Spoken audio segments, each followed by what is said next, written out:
This is Jewel, your resident angel mommy, and welcome back to She Rises from SIDS. This video is going to be super quick. I'm bursting with so much energy right now. I just came from a seminar hosted by the lovely Klonaris-Robinson. She, I, I'm feeling like Oprah right now. You know how Oprah back in the day, she would say, this was my aha moment. This is my moment of epiphany. I feel like her right now. Like, I truly feel like Oprah right now because the session with Tina was absolutely incredible. It was held at the Queen's College campus at 6 p.m. today. Today's date for the marker of this video, it is the 26th. It's the 26th of April. This year is going by so quickly, guys. Oh my goodness. 26th of April, it was held at Queen's College. It was so amazing. She talked about the loss of her daughter Mia and how a trip to Rwanda, many successive trips after that, changed her life and her perspective on the loss. I mean, it's such a powerful story.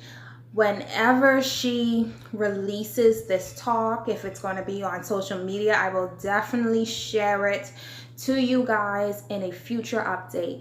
But definitely it was a story worth listening to. And what captured me initially was the parallels between she and I. Like when she said that this happened when she was 29 years old, I had to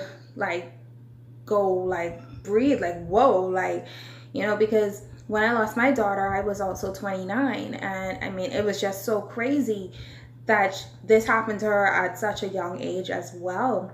Her circumstances are not mine because she had an experience of stillbirth. However, loss is loss. And I mean, the way how she has handled her grief 12 years later, and even with the years to follow after the loss of Mia, was just so beautiful. I mean, she explained how she blamed everybody for the loss, and a trip to Rwanda caused her to come face to face with grief and accusations because, you know, back in the 1990s, there was a civil war that broke out, literal genocide on that African nation where there was a particular tribe. I'm not quite sure. Please comment below and let's talk about the story of Rwanda because it's so fascinating.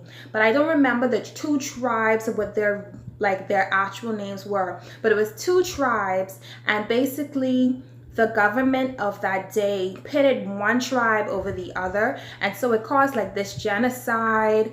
Many millions of Rwandans were killed by the hands of other Rwandans, and it was just, I mean, the story is just so crazy. And she actually went into that part of the world and was able to reconcile her feelings of grief and forgiveness through the story of Rwanda. And I mean, it was just so fascinating that she was able to find the parallel between her own grief and what was going on over there. And through that experience, it caused her to really begin to heal. And her story is so amazing, guys. Her story is just so amazing, and I felt so energized reading my notes as I wrote them down because I just said, wow, it was just full of perspective in life. And I just want to come to you and just read a few of these. She spoke about your perspective. You know, during loss, you have to really look at everything for what it is. Like, I went through this. Now, how am I going to view this? Am I going to view this in a positive light or a negative light?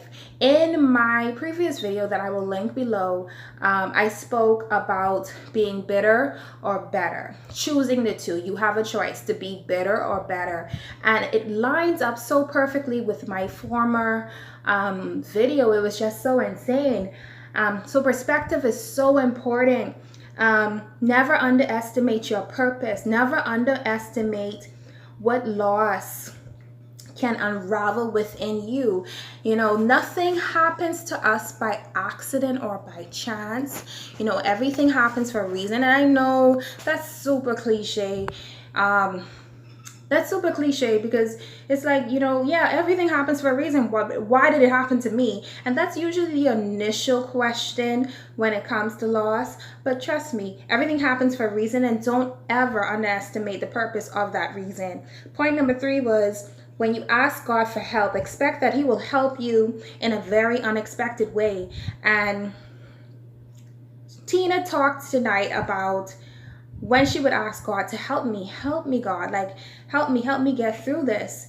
The way that He helped her was leading her to this African nation that she was able to help others and to talk about her own experiences, and that helped to bring healing to her. And also the stories of what went down there brought healing.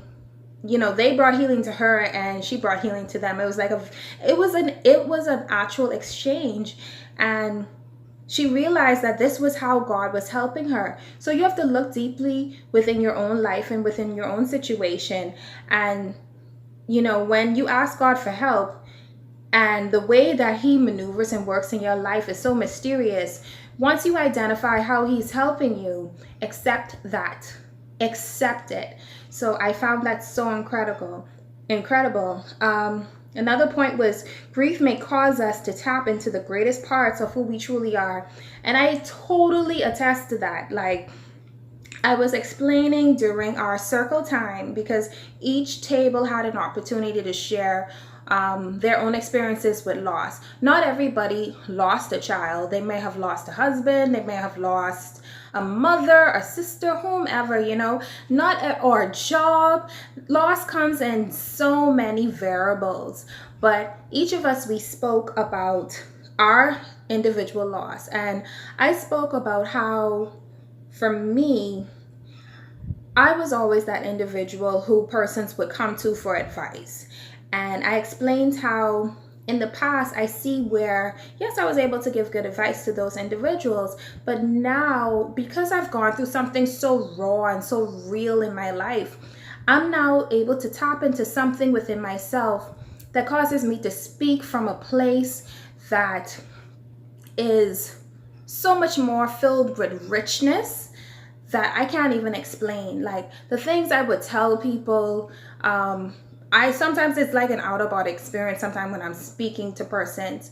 But I look back and I say, wow, you know, had this not happened to me, had this situation not happened to me, would I have been able to give depth to this individual who really needs it? Because many times, you know, back in the day, you know, or if you have not experienced any form of real loss, you would not really be able to relate to other people. And when you do go through trials and adversity, your story is able to help people much more than if you weren't able to have a story as yet. So I mean, I found that point really, really awesome. The next point was, every life has a purpose. It doesn't matter if the baby was not born into this world or was born in this world and was taken away. Each life has a purpose, and you should never discount that life, you know, and you should never discount that time that you had with that life. And so I thought that was a beautiful point. You must understand that it will get better. Know that it will get better, that this is a season, it's a test that you are going through right now. But once your perspective, back to perspective, once your perspective is just sterling and you're saying, God, I see you in it, then things will start to get better. Like, as I said in my previous video, the floodgates of heaven will pour down to you. So that was very important. Next point was being intentional. Create positive affirmations. You have to say, I am better. I am brave. I am strong. Once you keep affirming that within yourself, that will actually become your reality. And I found that so so powerful. The next is protecting your energy. You know, you have the power to control who comes into your space and who is allowed to exit. You have that power.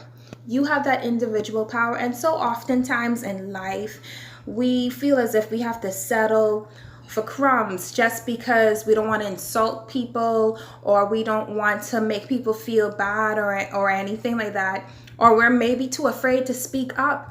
But I feel as if loss is a perfect opportunity for you to kind of affirm and stand on who you are and what you are and what you're willing to take. Like for me, I was a person, I just let life passively go on. But because of my own experience, it's cost me to really say, you know, I'm not going to tolerate this, or I will tolerate this, or I'm not going to tolerate it. And it's cost me to speak up. And so that was one of the beauties of what I went through.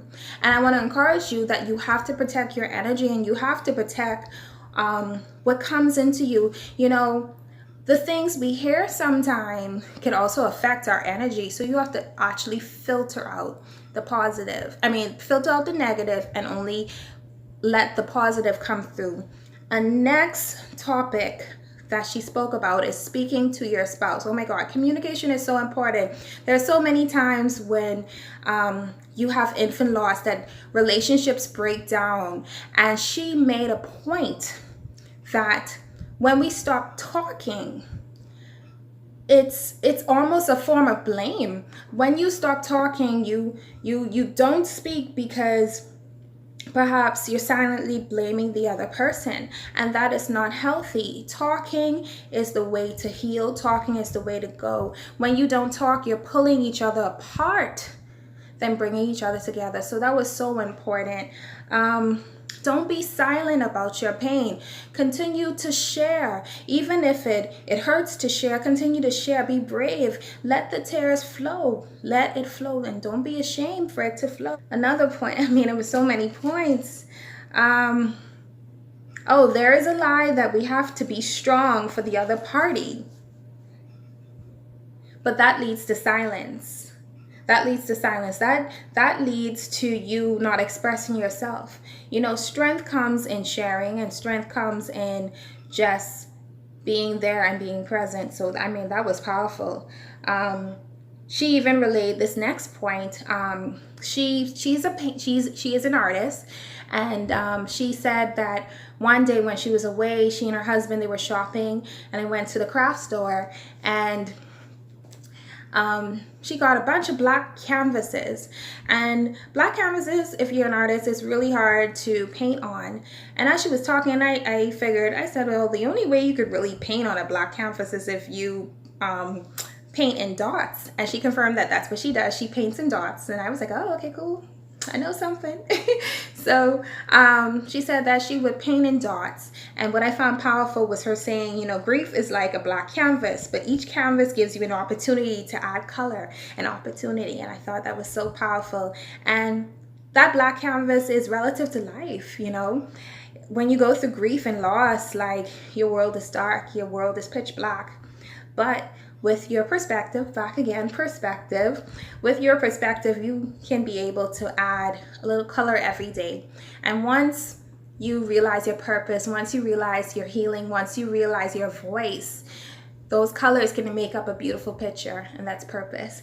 And the last thing was actually said by one of the pastors inside the meeting hall, and he said, oh my God, this was so profound, guys.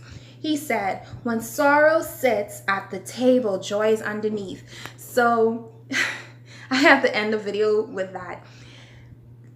Know that, yes, sorrow, you're going through it right now. You are going through it right now. But at the end of the day, know that joy is coming.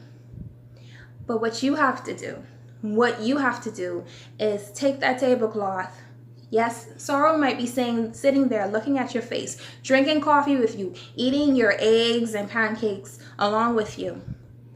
But you have to take that opportunity and that strength. You have to find that strength from within yourself. within yourself to lift that tablecloth up and see joy coming out. How do you do that? You say, God, help me. I put my trust in you. I put my trust in you. Jeremiah 29:11 says that I know the plans that I have for you, so that you may prosper. That you may prosper. And so look, raise that tablecloth up. Raise it up. Raise it up high. Look at Joy. Say, Joy, I call you forth. Joy, sit at the table with me. It's time for you to sit at the table with me. Yes, you might be a little hesitant to come out, but I want you to sit at the table with me. Have that courage to do so. And joy will eventually replace sorrow. And he will be your new brunch mate. And you will know that everything is okay. And I just want to... tonight was so profound, guys, and I had to make this video. I hope it wasn't too long, but I just had to share with you. This was amazing. It was amazing, and we really do need, and I have to speak on the Bahamian element always because this is where I'm from. In this country, we really do need forums like this. We need spaces where we can talk. We need spaces where we can share and feel comfortable and be free in speaking, because so often we just live in silence over here. But I just thank God tonight for that opportunity to hear Tina share her story. That obviously I'm hyped, and so hopefully you listening to me talk about it hyped you up as well, and it has encouraged you. So thank you so much. Until next time, take care. Bye, guys.